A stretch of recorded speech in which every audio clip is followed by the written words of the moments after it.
I think it's fair to say everybody know who Caitlin Clark is. She was at the University of Iowa. She was doing her thing over there. She was shooting threes. She was getting these individual awards while at the University of Iowa. She was going to the championships. She didn't win. I'm going to get to that. But she was looked at as somebody who was a generational icon, right? And Caitlin Clark fit that generational icon statistic, her and Angel Reese. But something about Caitlin Clark was different. Why? Because she was in a basketball that was dominated by majority black players. So when you see somebody like her, she stands out. And for good reason. She's not a scrub, or at least we thought. While in college, she was doing her thing. She didn't win a championship. She's 0-2 in the championships. But as far as individual awards, she was the one. She's a generational athlete.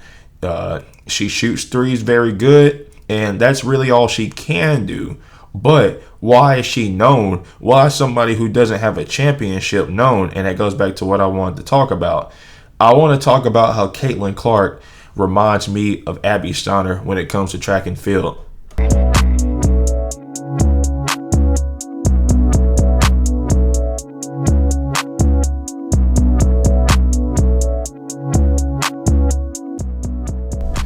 Like Caitlin Clark, Abby Steiner herself also was in a sport where she was the minority and was good enough to be seen on a global scale to the majority population that was already attracted to that sport. But the difference is that Abby Steiner was not running times that were deemed to be super fast. While she was having decent times, she wasn't having incredible times. Caitlin Clark, on the other hand, even though this is very widely known to be argued on the internet, Caitlin Clark, quote unquote, does have the all-time point record. Now, technically she doesn't, but I'm not going to get into that. My whole thing that I want to get into is why these two individuals are always talked about in the track and field and basketball community as of when they were very popular in college but didn't actually win anything. Now, I want you all to talk about that, but Abby Steiner herself, she has a personal best of 1090 in the 100 and 2177 in the 200. Now, those times are professional level, but again, has not won anything. Same with Caitlin Clark. She scored a lot of points, but she hasn't won anything. And I always see the argument of, is an individual statistic better than championship? No, obviously not. You ask anybody, including myself, who owns the record at high school for track and field for the 1600 meters, I don't care about that. You want a championship. You want to go to state. You want to win a gold medal. Okay? That's always the goal. That little record at your school is cool, but where's the medal to show for it? And at the end of the day, that's all that matters. Abby Steiner has declined once she became professional. Barely hitting 10 seconds in the 100 and rarely running again in the 21s. Everything has been 22s. Almost all her runs have been 22s in the 200, and almost everything has been 11 seconds in the 100. Not running good times at all. Nothing professional. Running college times. She has degressed.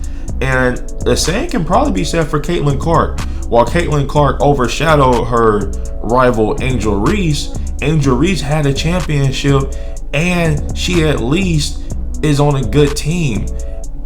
Caitlin Clark is 1-5. 1-5. And this is my whole thing. I wouldn't care about any of this, but Caitlin Clark overshadowed Angel Reese when Angel Reese was clearly the better team player. Abby Steiner overshadowed for a little bit Sha'Carri Richardson as far as female American track runners is concerned, but Sha'Carri is faster than Abby Steiner. Abby Steiner was given this big alleged bag going pro with Puma, but ever since she's been pro, she hasn't done anything. Same with Caitlin Clark. Caitlin Clark hasn't done anything compared to Angel Reese. professionally in college, except for the scoring record. That's it. I just have a final question for you all. At the end of the day, they are both good. They are both good. Nobody's denying that. But they're not the best at their sport, obviously, but yet they're overshadowing people because they're the minority in their sport. And my question is, do you think that's right? Do you think it's okay for somebody who's decently above average to overshadow somebody who's better than them, even though they have no accolades compared to the person they're overshadowing, only because they're the minority in their sport? Y'all let me know in the comment section below. And that's why I compare Caitlin Clark to Abby Steiner. They're both in the same situation. They are both above average people who were doing decent, but when they became professionals, and Caitlin Clark is new to the WNBA, but at the end of the day, they're 1-5, you know. If we're going to talk about Caleb Williams and him going to Chicago Bears, and we're going to talk about Dion, even though Dion did prove himself at Jackson State, and we're going to talk about him being 4-8, we have to keep the same energy for Abby Steiner and Caitlin Clark. If we're not going to talk about the individual accolades for some, but not for others, okay? So let's keep that same energy. And y'all let me know in the comment section below. Have Abby Steiner and Caitlin Clark been overhyped? And by overhyped, do I mean, have they been put on the pedestal, even though they haven't won any actual accolades except for their individual stats that other people at other schools have also done? Okay, again, not taking away from them. Caitlin Clark is obviously a good 3-point shooter, and Abby Steiner is a good runner, but that's it. They're good 3-point shooters and good runners. There are people way better than them, but don't get the same spotlight as them. So y'all just let me know in the comment section below. And as always, if you like the video, make sure you like, comment, and